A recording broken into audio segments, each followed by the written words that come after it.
Hey BuLba, how's it going? It's going pretty well. How's it going, buddy? You been a while since we talked. Last time we talked was TI. A lot of things have changed. You guys got two new players. What's the biggest difference between this team and the last one? Um, I think a lot of it is dedication. I think it's a lot bit. I didn't think we'd had that much in the old team, but this team we're a lot more dedicated to getting better and practicing and like caring about like improving our individual skill and stuff like that. You guys had a 17-0 win streak. Got like you had last year, but it got snapped again. What was different about this time, or is it just the same kind of get hot, get cold kind of liquid pattern? I don't think the last streak we had in the old liquid was a lot more based on just strategy. Like I don't think teams really knew how to play Dota well back then. Like I'm not being mean or anything, but we'd use like the same kind of tactic every time, and it worked a lot. And this time I feel we're a lot more like we know how to. We snowballed a lot in the old liquid. Like at least during that streak, like we used to win the game by the first 10 minutes, and then we just kept the lead. But this liquid, we had games where we kind of just screw up early game, and then we still know how to win late game and stuff like that. So that's a big difference, I think. What can you tell us about the two new players that you guys have now, Wei2 and Koikwa? Tell us about them. Koikwa, he's very individually skilled, like one of the best I think in Europe right now. I'm sure most people can see from our games itself. His laning is superb, his decision making is superb, and he's young and has a lot of potential. So I call him the European Arteezy, and he actually gets pissed, and then way too sexy calls him baby bulldog. Because he plays all the same heroes. Yeah. Is that a conscious choice to pick up someone like that, a Furion player? Partly it's at that point we picked a player that suited a lot for that kind of like the off lane, that farm style. And I moved into the off lane. Like I used to play the off lane, I used to fight. Like I didn't really like playing Furion and stuff off lane because it wasn't fun for me, and it wasn't really something I enjoyed playing. But he enjoys playing those kind of heroes, and so it fits us a lot better, I think. And what about Wei2? Wei2, he makes a lot of calls in game. He's kind of a voice that we kind of lacked that in the old liquid as well. Like Fluff used to lead sometimes, and then some games he didn't really lead at all. But Wei2, he usually makes, like in all our matches at least, he makes most of the calls, and then he helps TC out sometimes with the draft. And he's just he plays a lot of heroes as well. Even though he plays Visage a lot because teams give us the hero, he's good at farming as well as a support player, which is pretty important if you see how EGM and then like Curl plays and stuff like that. What do you think the potential is here? Like, are you all just taking it a week at a time, or is everyone just looking at TI4 as the goal? But that's super far away.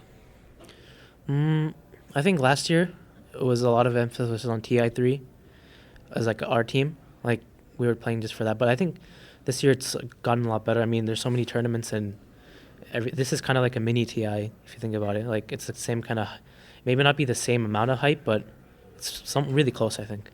And just the scene overall is going a lot better. And then we care a lot more about like consistency in this liquid. Like we want to be good throughout the year, and obviously that's leading up to TI. So I think it's a lot more better overall look, I think. Do you feel that yourself improving? You seem more confident. As like a team? Yeah, in general. Like you're more sure of what you're doing. I think we have we know what like decisions and stuff. That was another problem with the old liquid. We didn't really our decision making was kind of weak. And here also on the new liquid we still have work in that regard. That's probably one of our I don't know if it's a weaker one, but it's something we need to work on. I think every team needs to work on that because it's something that is dependent on games. But I think we're a lot more confident. And do you feel that win over LGD gave you that confidence, or what would you, if you guys lost against LGD, how would that have changed your life right now? I don't know. It's a hard question to ask because that was a pretty big win for America. I have no idea. I mean, that was like, I think during TI3 at least, during the group stages, we had this really. I've said this before, but we had after we went 7-7, and we made it to the loser bracket, and then we found out we're playing Alliance for LGD. We had like this kind of feeling in our heart, like we like lost already, which is kind of like dumb if you think about it. But we were that kind of team. We just most of us thought like the group stages we didn't make it out of our top 4. We didn't make it to the winner bracket, and we felt really defeated because it's like you have this best of one game, and you can't bank your entire year on that.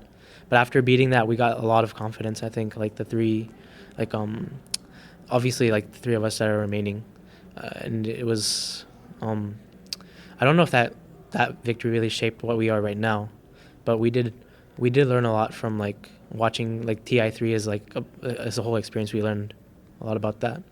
What about you personally? It gave me a lot of confidence, honestly, because before that I always had this kind of thing where most people regarded me as like a player that really does well online, but when it comes to LAN I don't usually perform as well. So it was kind of like this. I really like gave it my all that game, and it was Get the monkey off your back. Yeah. So it felt really well. It felt really good just doing well in that game, because I really tried hard. I really tried hard in that game. Well, now you have a signature hero. That game cemented you as the best clock. People say that now because of that game. It's not that hard to hit the hooks, though. Whatever. Come on, man. you just fucking click. Yeah. You can't miss. Yep. Honestly, though, The rocket's harder. Yeah. Finding the rock, where they are is harder. The hooking part is actually not that hard. The cogging is pretty easy as well. Yeah, you just press fucking buttons. I think it's mostly just game sense. Like clockwork isn't really about hitting hooks and stuff.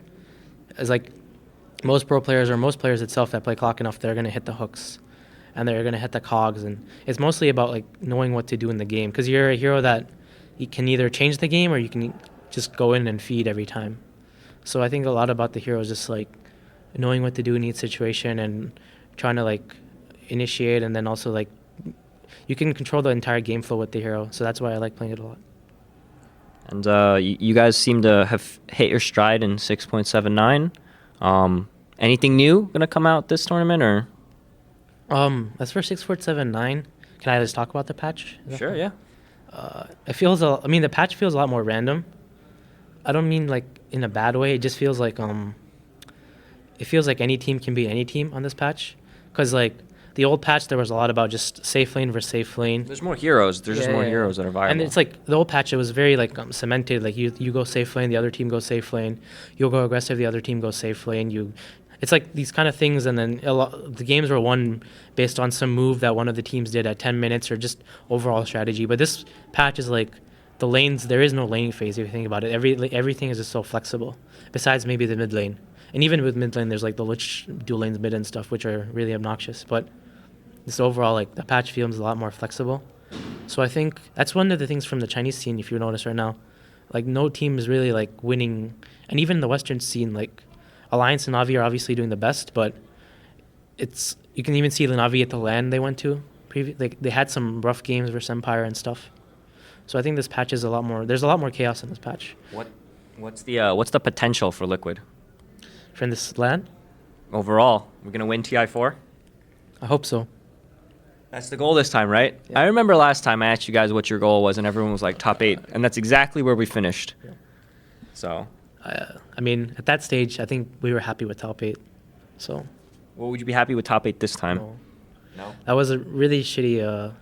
I think about it like, Envy actually Envy at TI3. He asked me like what our goal was, and then, he asked me like after we won and we got top 8. He's like, "Are you guys happy you got top 8?" And I'm like, "Yeah." And he's like, "I'd be so freaking pissed that we got top 8."